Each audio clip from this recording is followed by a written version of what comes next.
प्रसंग चल रहा है। गरुड़ जी महाराज महामहिम श्री कागभूषण जी से कहते हैं, भगवान वैसे तो संशय नहीं रह गया, पर स्वामी मैं एक बात आपसे पूछता हूं कि आप इतने बड़े ज्ञानी हैं, इतने महाभागवत हैं कि जिनके दर्शन मात्र से मेरा भ्रम नष्ट हो गया। गरुड़ महाज्ञानी गुणराज, फिर आपने कौवे का शरीर कैसे प्राप्त किया? क्योंकि इतने बड़े ज्ञानी महात्मा, इतने बड़े महाभागवत, बार बार गरुड़ जी प्रणाम कर रहे हैं कागभूषण जी को, आपको कौवे का शरीर कैसे प्राप्त हुआ? आप काक रूप में क्यों हैं? और स्वामी, ये जो आपने भगवान का विशुद्ध महामहिम स्वरूप और चरित्र सुनाया, ये आपको कैसे ज्ञान प्राप्त हुआ? नाथ, मैंने भगवान शंकर से सुना है कि महाप्रलय में भी तुम्हारा नाश नहीं होता, सब नष्ट हो जाते, लेकिन आप यथावत बने रहते हैं। और भगवान शिव के वचन कभी मिथ्या नहीं हो सकते। इसलिए मेरे मन में प्रश्न आ रहा है कि काक शरीर और इतना ज्ञान, इतनी महिमा भगवान की आप जानते हैं, और आपका ये काक शरीर महाप्रलय में भी नष्ट नहीं होता, ये भगवान शिव ने स्वयं कहा, उसमें तो मुझे कोई संशय नहीं। तो नाथ, बात ये है कि अग जग जीव नाग नर देवा, नाथ सकल जगु काल कलेवा, अंड कटाह अमित लयकारी, काल सदा दुरति क्रम भारी, तुम्हि न व्यापत काल, अति कराल कारण कवन, मोहि सो कहूँ कृपाल, ज्ञान प्रभाव की जोग बल। हे काकभूषण जी, कोई भी नाग, मनुष्य, देवता, चर अचर जीव जब महाप्रलय होता है तो बचता नहीं, सब काल के गाल में चबाए जाते हैं, सब काल का कलेवा हो जाता है। असंख्य ब्रह्मांडों का नाश करने वाला बढ़ा हुआ काल किसी को नहीं बख्शता। पर महाराज भगवान शिव ने कहा कि आपके इस काक शरीर को वो नष्ट नहीं करता। तो ये प्रभाव आपके ज्ञान भक्ति का है या योग का है? ये क्या है कि आपके शरीर को भी काल छूता नहीं है? और प्रभु, एक और आश्चर्य हुआ कि आपके दर्शन के पहले ही आपके आश्रम में प्रवेश होते ही जितने मेरे प्रश्न थे सबका समाधान हो गया। हृदय में अपार शीतलता हुई। ऐसा क्यों प्रभाव है आपके आश्रम का? प्रभु तो आश्रम आए, मोर मोह भ्रम भाग, कारण कवन सुनाथ सब, कहु सहित अनुराग। हे नाथ, इसका क्या कारण हो सकता है? गरुड़ जी की बात सुनकर श्री कागभूषण जी बोले, धन्य है, धन्य है, धन्य है, आप महाभागवत हो, इसीलिए ऐसा प्रश्न कर रहे हो। आपके प्रश्न को सुनकर मुझे बहुत जन्मों की याद आ गई है। मैं वो बात कहता हूं, आप आदर सहित सुनिए। देखो गरुड़ जी, इस मन और इंद्रियों को रोकना बहुत कठिन है। अनेक जप, तपस्या, यज्ञ, शम, दम, व्रत, वैराग्य, विवेक, योग, विज्ञान, ये सब दिव्य भागवतिक कार्य हैं। इन सब का फल है भगवान के चरणों में प्रेम हो जाना। समस्त संयम, नियम, ज्ञान, वैराग्य, भक्ति, इन सब का फल है प्रेम हो। प्रभु अपने लगे, राधा रोमांच हो गया। मेरी श्री जी, मेरी लाडली जी, हृदय भरा हुआ है प्रेम से। ये होना बहुत बड़ी बात है। देखो, कल्याण के लिए कई साधन हैं, पर जो अनुराग है, प्रेम, ये प्रभु को अधीन कर लेता है। मुझे काक शरीर बहुत प्यारा अब लगने लगा है, क्योंकि इसी से मुझे प्रभु की भक्ति प्राप्त हुई है। जैसे इस शरीर की निंदा की जाती है, विषय सेवन के लिए, भगवत विमुख जो अधर्माचरण करते हो, नहीं, ये शरीर भी ब्रह्म रूप हो जाता है, ये शरीर भी भगवत स्वरूप हो जाता है। शरीर और शरीरी आत्मा, ये भेद तब तक रहता है जब तक भोक्ता और कर्ता भाव रहता है, नहीं तो सर्वम खलमिदम ब्रह्म, ये भी ब्रह्म स्वरूप, ब्रह्मविद ब्रह्मयु भवति, ब्रह्म स्वरूप ही हो जाता है।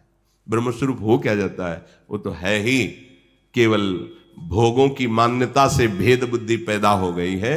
जब भोग वासना कर्ता भोक्तत्व भाव नष्ट हो जाता है, जहां अभेद हुआ, तो ये भी ब्रह्म स्वरूप ही है, ऐसा अनुभव होता है।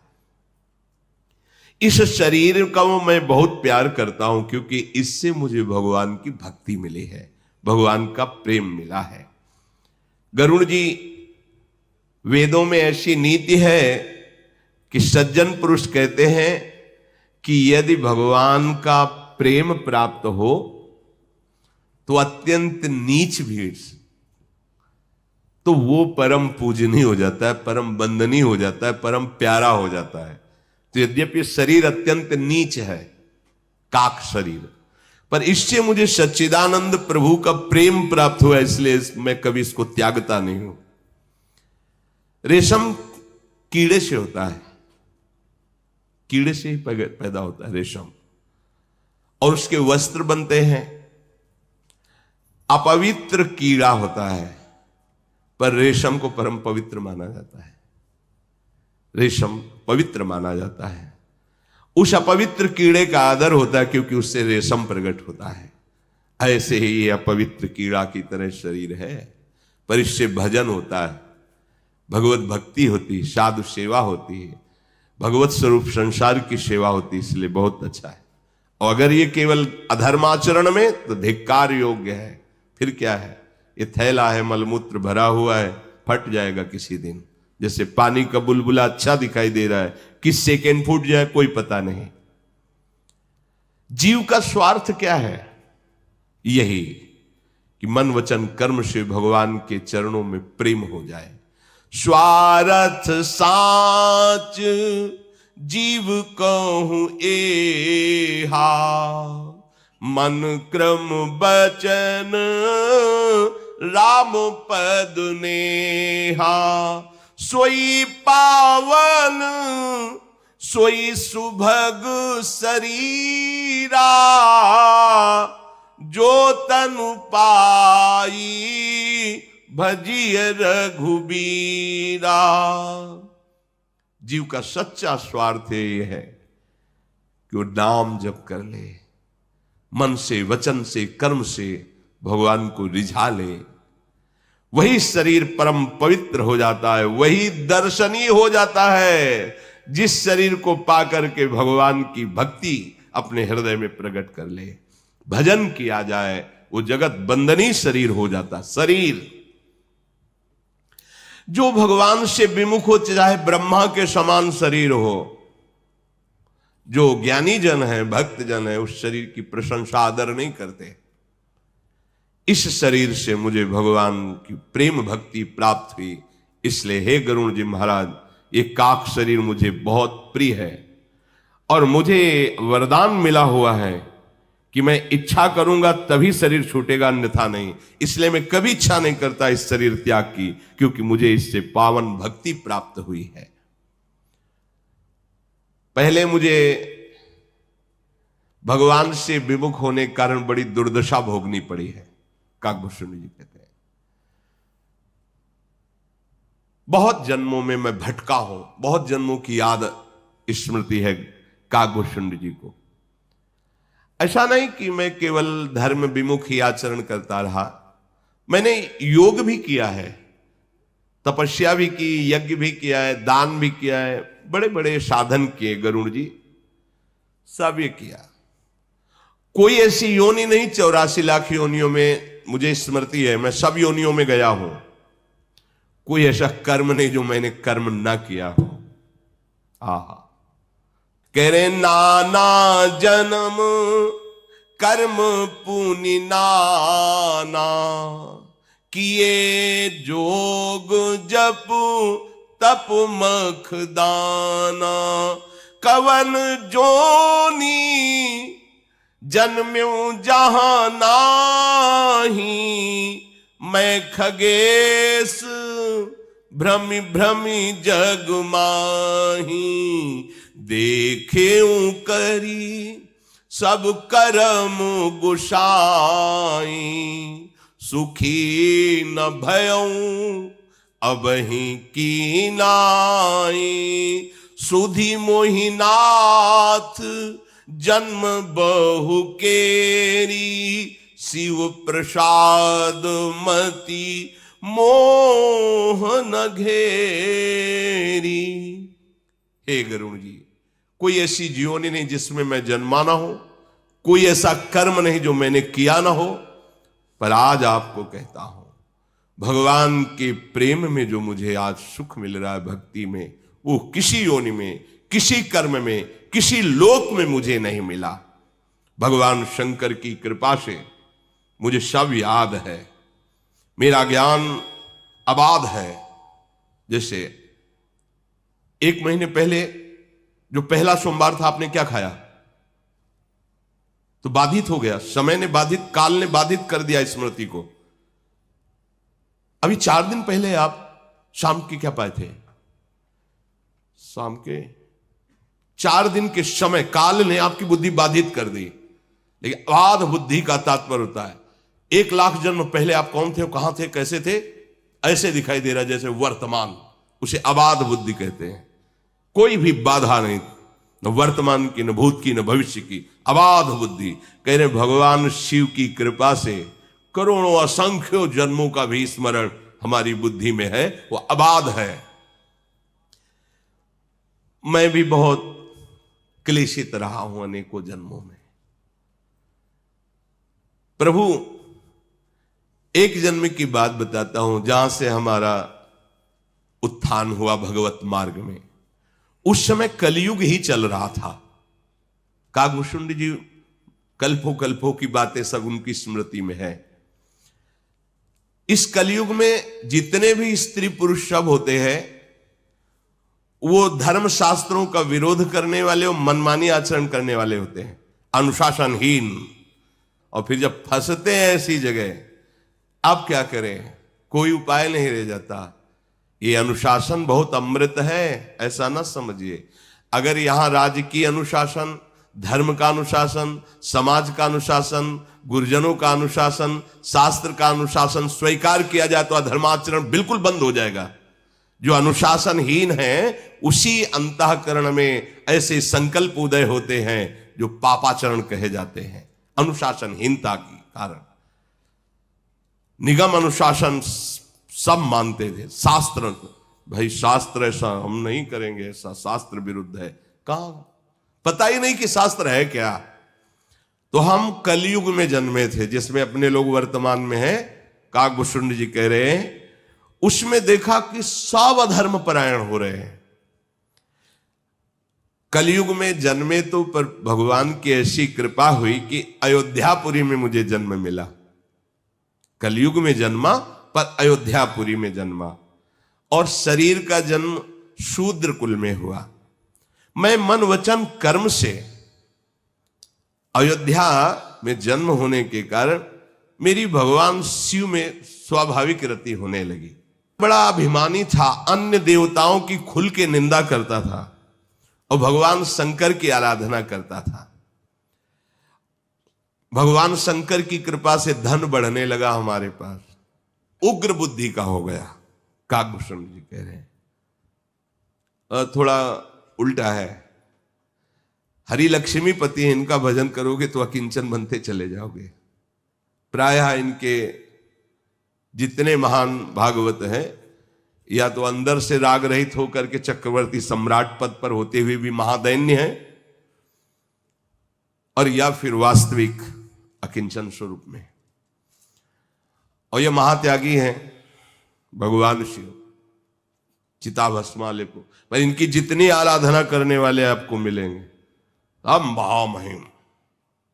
देखो सोने की लंका, औढ़रदानी है, बड़ा विपरीतता दिखाई। वो लक्ष्मीपति है, भिक्षा मांग के खाओ निरंतर, और वो चिता भस्मालेप, महान बैरागी, महान, एक कमरा नहीं पूरे कैलाश में, एक भी बट वृक्ष के नीचे महाराज रहते, पर 60,000 योजन का है वो बट वृक्ष, 60,000 योजन का है बट वृक्ष, जिसके नीचे महादेव जी बैठते हैं। और 6 ऋतुएं अलग अलग डालों में हैं। इस एरिया में तो शरद ऋतु, इस एरिया में बसंत, हर ऋतु उसी वृक्ष के नीचे। तो बोले वो भगवान शंकर की आराधना में लगा तो धन की वृद्धि हुई, तो बहुत उग्र बुद्धि वाला हो गया और बकवास करने में बड़ा प्रवीण, हृदय में भारी अभिमान पैदा हो गया। इतना अभिमान पैदा हो गया, यद्यपि मैं जन्मा परम कृपालु भगवान रघुनाथ जी की राजधानी अयोध्या में, हरि की निंदा करना, देवताओं की निंदा करना, महादेव की उपासना करना और अभिमान युक्त रहना। अवध में रहते हुए भी अवध के प्रभाव से विपरीत, क्योंकि यही दरबार दीन को आदर। शास्त्र पुराणों में गाया गया है कि जो अयोध्या में जन्म हो, अयोध्या में बसे, तो उसे भगवान श्री हरि की भक्ति मिलती है। अवध का प्रभाव जीव तभी जानता है जब अभिमान छोड़कर भगवान के चरणों का आश्रय ले। इसीलिए धाम का वृंदावन ही विधि बसै तज के सब अभिमान, तृणते नीचो आपको जाने सोई जान। गरुण जी बड़ा हृदय हमारा जलता रहता। ये जो अभिमान में है ना, इनको और दूसरी आग नहीं जलाती, वही आग जला देती। जैसे तुम्हें दिखाई देंगे फूले फाले ऐसे कुंभ, आपको रुआब, अंदर उनके देखो, अगर अंदर कैमरा हो कोई ऐसा डाल के देखो, फिर पता चले कि कितना जल रहा है व्यक्ति, कितना भयभीत है अंदर से। बाहर से आपको दिखाई देगा निर्भय, और जो भगवान के दासत्व से महामंगल मोद को बाहर से दिखाई देंगे नहीं, सबके हाथ जोड़ते घूमता है, लेकिन वो निर्भय है, काल से भी नहीं डरता। जे काल बस ना परे, ये बहुत जल रहा। कागभूषण जी बता रहे, धन था, उग्र स्वभाव हो गया, हरि की भी निंदा, देवताओं की भी निंदा, मन माना उपासना थोड़ी कहीं फलीभूत होती है।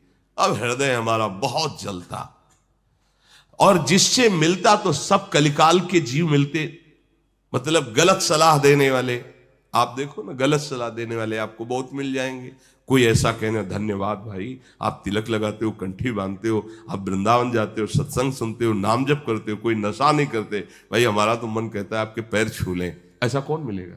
आपका अपमान करके आपको उत्साहहीन करने वाले लाखों मिल जाएंगे, लेकिन अध्यात्म में उत्साह बढ़ाने वाला कोई बिरला ही मिल सकता है। कलयुग का प्रभाव सबके हृदय को मलिन करके धर्म का ह्रास करा देता है। सदग्रंथ लुप्त हो जाते हैं, दंभियों और पाखंडियों का बोलबाला हो जाता है, कल्पनात्मक मार्ग निकल पड़ते हैं। कल्पनात्मक जो सिद्धांत नहीं शास्त्र का, उसके विपरीत है। भाई हमारा तो धर्म यही है, हम तो ऐसे चलेंगे, हमारा मार्ग यही है। बड़े बड़े ऐसे पंथ प्रकट हो जाते हैं जिनका स्वरूप ही दंभ होता है। कलयुग का प्रभाव, सभी लोग मोह के वशीभूत होते हैं। शुभ कर्म तो पाखंड ने हरण कर लिए। दिखाया जा रहा है कि हम ये कर रहे हैं, नाम है शुभ कर्म का, और वो जो शुभ कर्म का नाम लिखा हो उसमें एक भी आचरण शास्त्र प्रमाणित नहीं है। वहां जो शुभ कर्म का अनुष्ठान, केवल कलयुग का जो प्रभाव बढ़ेगा तो ऐसा दंभ प्रकट होता है। कई बार सुनाया है, भगवान ब्रह्मा जी ने सतयुग, त्रेता, द्वापर, कलयुग चारों को बुलाया, कहा बेटा, उन्हीं के पुत्र हैं युग, कहा बेटा देखो हमारा नरक भी बनाया हुआ है बहुत बड़ा, तो देखना अपने विभाग में जहां कहीं ऐसा कोई, तो उसको नरक के। सतयुग ने कहा पिताजी हमारे राज्य में कोई नरक नहीं जाएगा, क्योंकि सब ध्यान परायण, सब हंस वृत्ति वाले, भूल चूक से कोई नहीं, तो हमारे राज्य में तो कोई जाएगा नहीं। त्रेता ने कहा हम बड़े भाई का अनुकरण करेंगे, वादा नहीं करते कि कोई नरक जाएगा। द्वापर ने कहा प्रभु आपकी आज्ञा का पालन करने की चेष्टा करेंगे भरपूर, आप चिंता ना करें। कलयुग से कहा तो बोले, जैसे बड़े भैया बोले कि हमारे राज्य में कोई नरक नहीं जाएगा, तो प्रभु भूल चूक से कोई स्वर्ग या परम पद प्राप्त कर ले, नहीं पूरा हाउसफुल रखेंगे पूरा। जैसे बड़े भैया बोले लो सतयुग जी कि हमारे राज्य में कोई नरक नहीं जाएगा, भूल चूक से कोई ऐसे ही भूल चूक से कोई निकल जाए परम पद या स्वर्ग तो बात अलग है, नहीं पूरा का पूरा हम बड़े भैया के विपरीत पहुंचाएंगे। और युग में चाहे ना हो, लेकिन नरक जो फुल होगा वो कलयुग कह रहा है हम कर देंगे। हाँ कर देंगे, है आचरण देख लो कैसे आचरण है। लोग धर्म क्षेत्रों में भी जाते हैं तो ऐसे ही जाते हैं जैसे पिकनिक मनाने जाते हो। भगवत धामों में आते हैं तो कैसे आते हैं, न दैन्यता है, न पवित्रता है, न भाव शुद्धता है। आप आकर के यहाँ एक दिन रुको, लेकिन धाम की पद्धति से रुको, 2 दिन 3 दिन रुको। हम कह रहे जीवन यापन करो मंगल में, इतना कमाओ यहाँ पुण्य, इतना कमाओ मंगल कि तुम्हारे दुखों का नाश हो जाए। ये दुखों का नाश करने की भूमि है। कलयुग में कोई वर्ण आश्रम धर्म का पालन नहीं करेगा जब बढ़ेगा। जो वर्ण है और जो आश्रम है, ब्रह्मचर्य, गृहस्थ, वानप्रस्थ, संन्यास जैसे आश्रम, ऐसे जो वर्ण है व्यवस्था है उसका पालन नहीं करेगा। सब पुरुष, सब स्त्री, बालक, बूढ़े, जवान शास्त्र विरुद्ध आचरण को ही सुखद मानेंगे। शास्त्र विरुद्ध आचरण, शास्त्र का स्पष्ट आदेश है, भगवत अनुशासन। सूर्य उदय के पहले उठ जाओ, और चाहे जिस कुल के जन्म हो, चाहे जो हो, बच्चा बूढ़ा सब, भगवान त्रिभुवन को प्रकाशित करने वाले भास्कर पधार रहे, उनकी अगवानी करो। जैसे वेद मंत्रों के द्वारा उच्चारण करते हो, अर्घदान करना, तो कुछ नहीं आता तो हाथ जोड़ के प्रणाम कर लो, कम से कम सैया से तो खड़े हो जाओ। नहीं वो हम 9 बजे के बाद मिले तो मिल सकते हैं, 9 बजे तक तुम केवल सोते हैं, 9 बजे तक। अब कोई तो हमें बताया कि 11 बजे तक दिन तक सोते हैं, तो बाल भोग कब होता होगा और राजभोग कब होता होगा इनका, और शयन भोग कब होता? बोले 12-1 रात के बीच में शयन भोग होता है। निशाचर, ये आहार निशाचरी आहार है, कोई भी करता हो। 11 और 3 के बीच में जो आहार है वो निशाचरी आहार है। तुम्हारी बुद्धि भ्रष्ट हो जाएगी, राक्षसी भाव प्रकट हो जाएगा। अब कौन मानेगा? भगवत भाव भगवान के प्रियजन है, माता पिता साक्षात मेरे भगवान है, कहां भावना बनती। कई ऐसे बूढ़े माता पिताओं का जब दर्द सुनो तो लगता है कि आज का समाज कहां चला जा रहा है।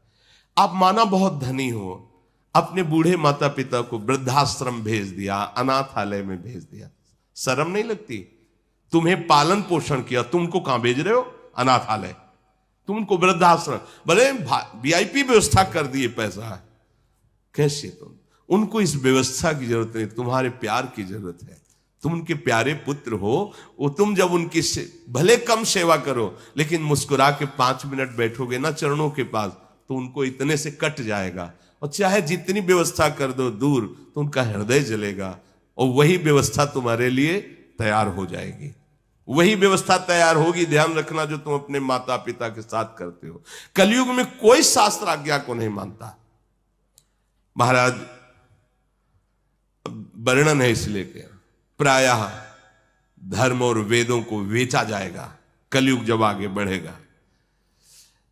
ऐसे राजा बैठेंगे जो प्रजा के कर पे कर लगा के नष्ट कर देंगे।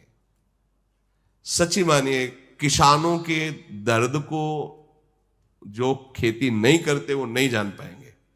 जो किसान जन मेहनत, और पूरा भारत उसी का अन्न खाएगा। आपकी तो महीना की सैलरी है, मिल रही है, लेकिन उससे पूछो, वो कर्जा लेकर खेती में अनाज बोया, फसल तैयार हुई और इतनी वर्षा हो गई कि सब सड़ गई। अब वो कर्जा देने लायक नहीं रहा, बेटी ब्याह के लायक है, बच्चे पढ़ाने के लिए, इसके बाद सरकारी उसके ऊपर और भी कर आदि की व्यवस्था है, वो कोई सुनने वाला नहीं, नष्ट हो जाते हैं। तभी वो ज्ञान है नहीं, आध्यात्मिक बल है नहीं, तो बेचारों को एक ही मार्ग दिखाई देता, क्या करें? अपना शरीर नष्ट कर दें या अपने परिवार का नष्ट करें। ये गांव में रहने से पता चलता है। आप समझते हो गांव के लोग कैसे जीते हैं? हमने देखा है। ओढ़ने के लिए रजाई नहीं थी, सर्दी में ओढ़ने के लिए रजाई, भर पेट भोजन के लिए दिन भर बैल की तरह मेहनत करते हैं, वही अन्न जाकर के देश विदेश सब पोषण हो रहा है। ये हमारे आगे चलकर ऐसा शासन बढ़ेगा तो बोले प्रजा भूखों मर जाएगी, इतना उसके ऊपर। को नहीं मान निगम अनुशासन, द्विज श्रुति बेचक भूप प्रजासन। गरुड़ जी महाराज आगे चलकर ऐसा समय आता है कलयुग में कि जिसको जो अच्छा लगता है वही मार्ग चयन कर लेता है। जैसे हमारे साधु वेश की एक मर्यादा है, गुरु परंपरा से वेश मिलता है, मनमाने नहीं है, गुरु परंपरागत है। आप गृहस्थ हो तो उसकी बात, वैरागी हो तो एक वेश है आजीवन के लिए जो गुरु से मिला हुआ है। और ये नहीं कि मुझ कटिंग में, दाढ़ी सेटिंग में हो, बाल ऐसे फिटिंग, ऐसा नहीं है। सिद्धांत है या तो मुंडन पूरे में और या तो पूरे रखाओ, दो ही पद्धति है, या तो भद्र करो या तो पूरे रखाओ, उसमें ये सेटिंग फिटिंग नहीं है। जिसको जो मनाया पहन रहा है, जैसे मनाया वैसे रह रहा है, जैसे मनाया वैसे रह रहा है। कोई किसी से पूछने वाला नहीं कि आपको गुरु प्रदत्त है ये वेश, नहीं।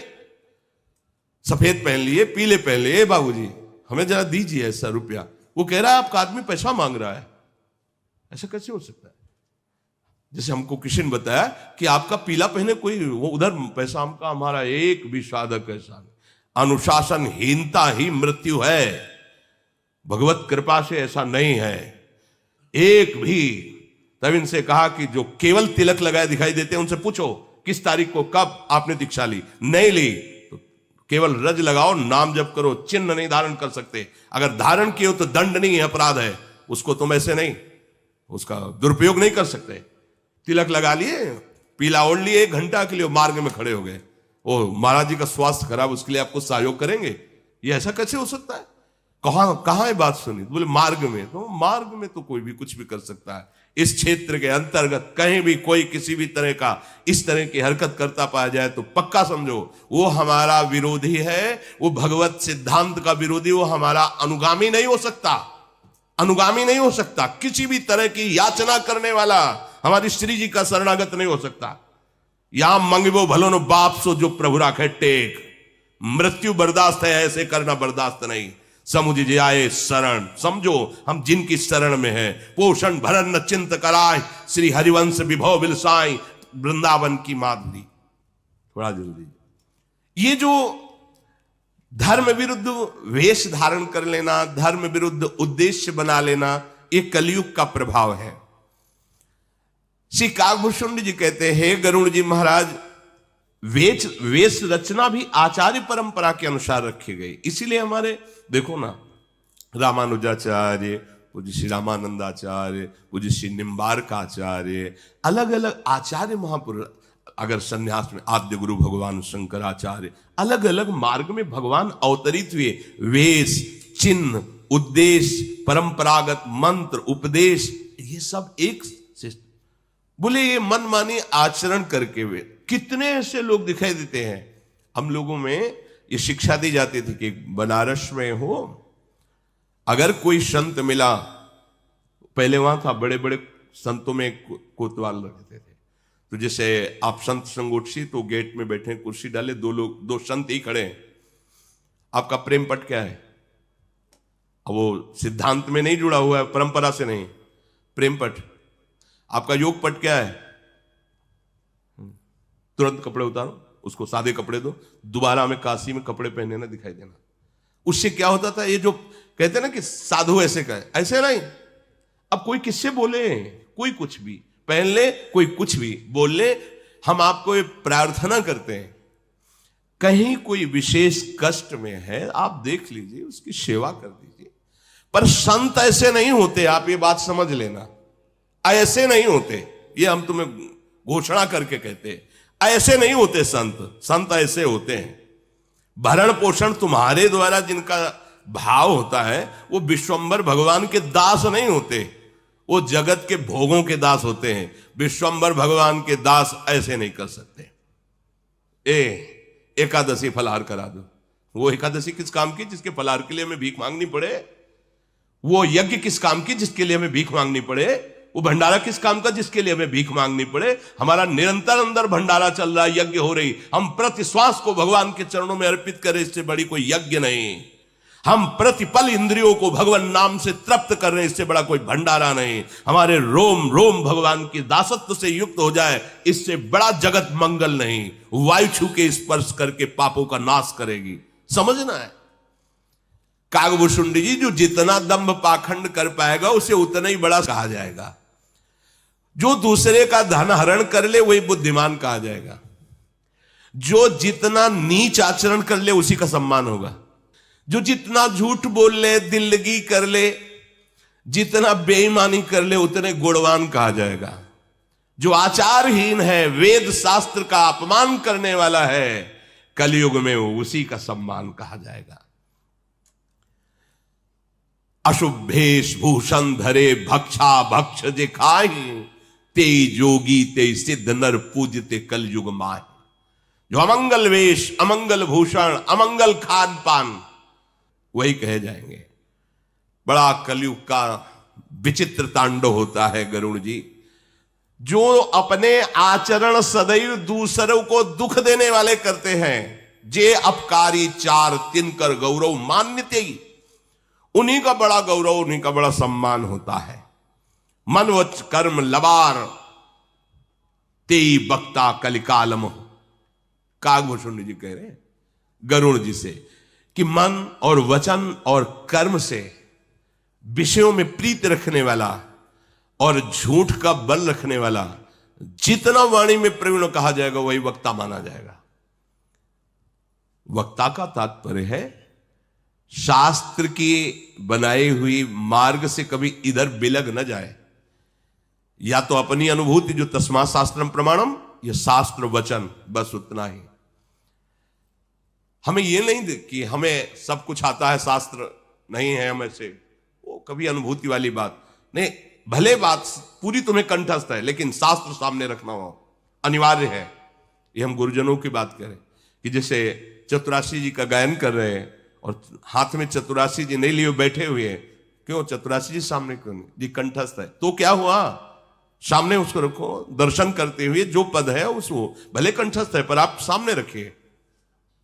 गुरुजनों की वाणी में क्यों में नहीं कहा जाता। ऐसे ही भागवत सामने, वेद जो भी हम ग्रंथ का गायन कर रहे हैं, यश गान, वो सामने रखा है। जो भी बोलो उसी के अंतर्गत बोलो।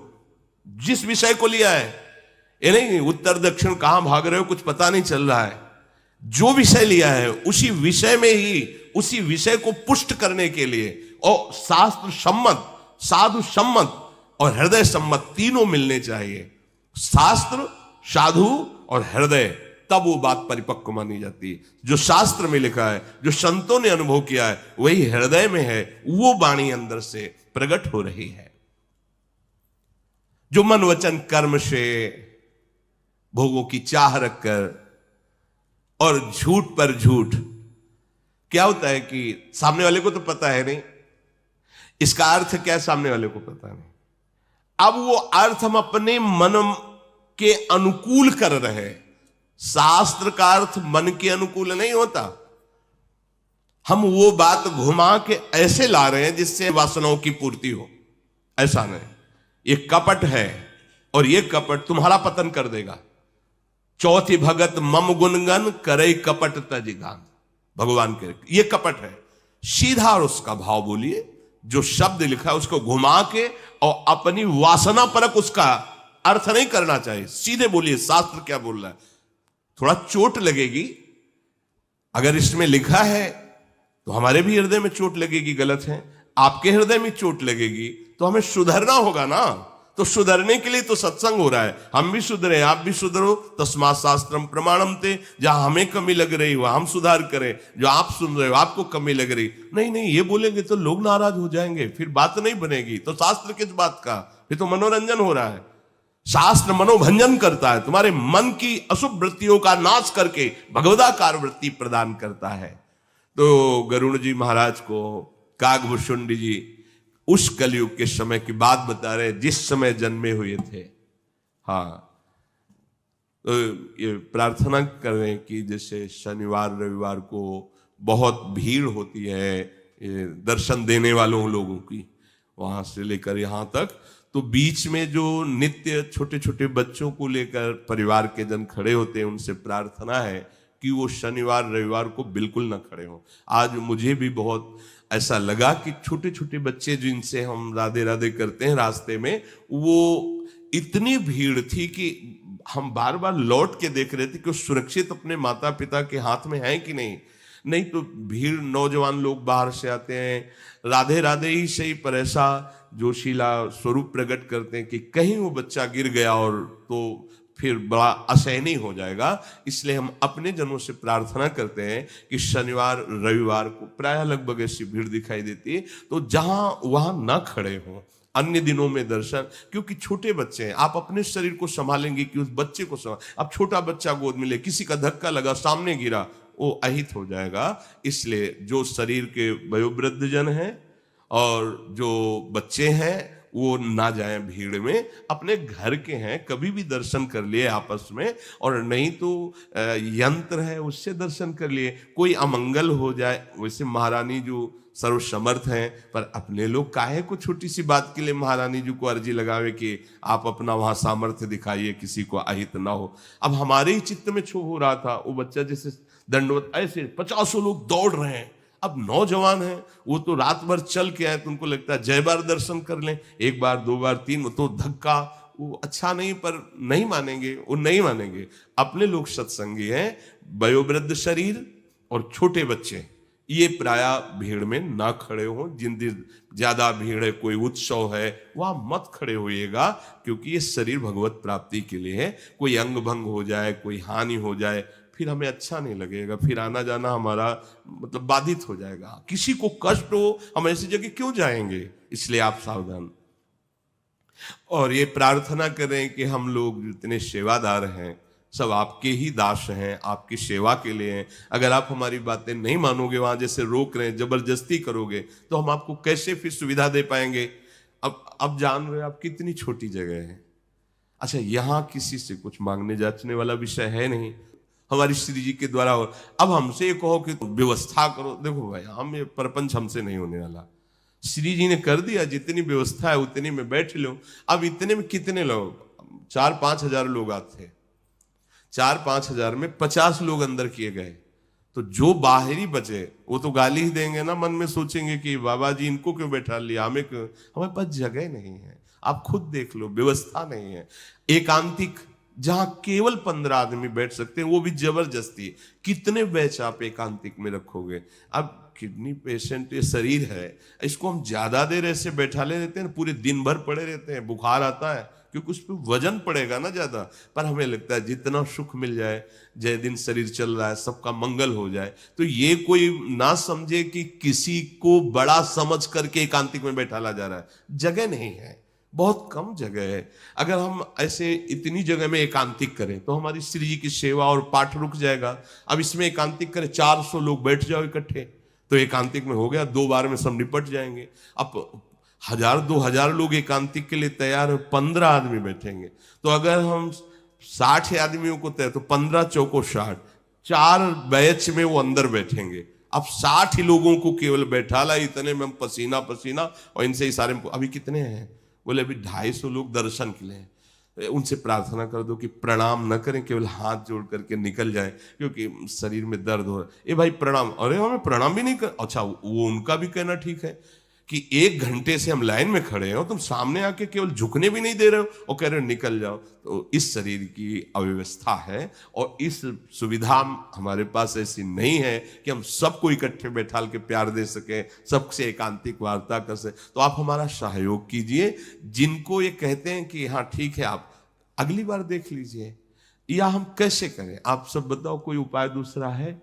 हम कैसे, अगर हम इधर एकांतिक कर दो हमारी श्री जी की सेवा, फिर हमारे एकांतिक का मतलब क्या रहा? हमारी लाडली जी की सेवा बाधित हो जाए, उनको जो गान सुनाया जाता है सुधा निधि चतुरासी जी नाम की, वो बाधित हो जाए, तो फिर हमें अच्छा नहीं लगेगा। और हमारे पास जगह है नहीं, कुंज कुटीर में छोटी जगह है, तो उसी में एकांतिक होता है। तो आप लोगों को धैर्य धारण करना पड़ेगा।